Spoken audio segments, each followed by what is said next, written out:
ನನ್ನ ಹೆಸರು ಬೀರ್ನಳ್ಳಿ ಹನುಮಂತರಾಯಪ್ಪ ಅಂತ, ತುಮಕೂರು ಜಿಲ್ಲೆ ಸಿರಾ ತಾಲೂಕು.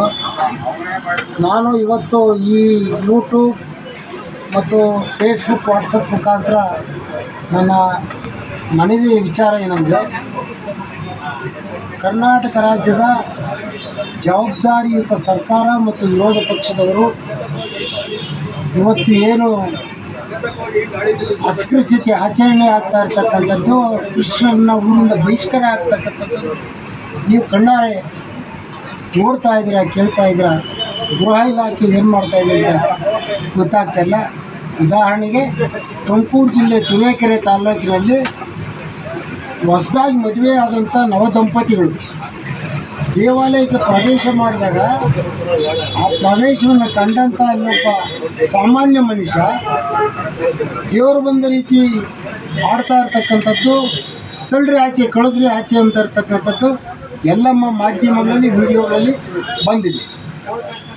ಬಂದ ತಕ್ಷಣ ಅವನನ್ನು ಕಾನೂನು ಕ್ರಮ ಕೈಗೊಂಡು ಅರೆಸ್ಟ್ ಮಾಡಿದರೆ, ಇನ್ನೂ 4-5 ಜನ ಸಿಕ್ಕಿಲ್ಲ ಅಂತ ಹೇಳ್ತಾ ಇದ್ದಾರೆ.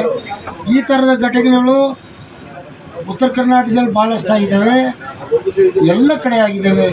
ಈ ಘಟನೆಗಳಿಗೆ ಮುಕ್ತಿ ಕೇವಲ ಕೇಸ್ ಹಾಕೋದ್ರಿಂದ, ಅವ್ರನ್ನ ಒಳಗಡೆ ಜೈಲಿಗೆ ಕಳಿಸೋದ್ರಿಂದ ಬಗೆಹರಿಯುತ್ತೆ ಅಂತ ನಾವಾದರೂ ಅಂದ್ಕೊಂಡು, ಆದರೆ ಸದ್ಯಕ್ಕೆ ತಾತ್ಕಾಲಿಕವಾಗಿ ಅವ್ರಿಗೆ ಶಿಸ್ತಿನ ಕ್ರಮವನ್ನು ಕೈಗೊಂಡು ಈ ಅಸ್ಪೃಶ್ಯತೆ ವಿಚಾರವನ್ನು ನಿಮ್ಮ ಎಲ್ಲ ರಾಜಕೀಯ ಪಕ್ಷದ ನಾಯಕರು ಸಹ ಕೂತು ಚರ್ಚೆ ಮಾಡಿ ಇದಕ್ಕೆ ಸಾಧಕ ಬಾಧಕಗಳನ್ನು ಕಂಡುಹಿಡಿದ ಹೊರತು ಈ ಅಸ್ಪೃಶ್ಯ ಜನ ಅಂತಕ್ಕಂಥವ್ರು ವಲಯ ಮಾದಿಗ ಛಲವಾದಿ ಸಂಬಂಧಿತ ಜಾತಿಗಳು ಬೀದಿಗಿಳಿಬೇಕಾಗುತ್ತೆ.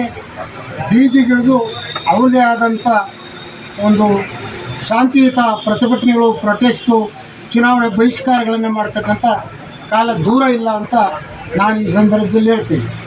ಅದೇ ರೀತಿ ನನ್ನ ಕೊಳ್ಳೇಗಾಲದಲ್ಲಿ ನಮ್ಮ ಬಲಗೈ ಸಹೋದರರು ಮೀಸಲಾತಿ ವಿಚಾರದಲ್ಲಿ ಅನ್ಯಾಯ ಆಗಿದೆ ಅಂತ ಸಾಂವಿಧಾನಿಕ ಡಾಕ್ಟರ್ BR ಅಂಬೇಡ್ಕರ್ ರಚನೆ ಮಾಡಿರ್ತಕ್ಕಂಥ ಸಾಂವಿಧಾನಿಕ ಹುದ್ದೆಯಲ್ಲಿರ್ತಕ್ಕಂಥ ಮುಖ್ಯಮಂತ್ರಿಗಳನ್ನು, ಸಿದ್ದರಾಮಯ್ಯರನ್ನು ಮತ್ತು ಡಾಕ್ಟರ್ G. ಪರಮೇಶ್ವರ್ ಮತ್ತು ಪ್ರಿಯಾಂಕ್ ಖರ್ಗೆ, HC ಮಹದೇವಪ್ಪ ಇವರ ಫೋಟೋಗಳನ್ನು ಇಟ್ಕೊಂಡು ಚಪ್ಪಲಿಯಲ್ಲಿ ಹೊಡಿತಾ ಇರ್ತಕ್ಕಂಥದ್ದು ಭಾವಚಿತ್ರಗಳಿಗೆ ಇದು ಸಂವಿಧಾನಿಕವಾದಂಥ ನ್ಯಾಯ ಆಗೋದಿಲ್ಲ.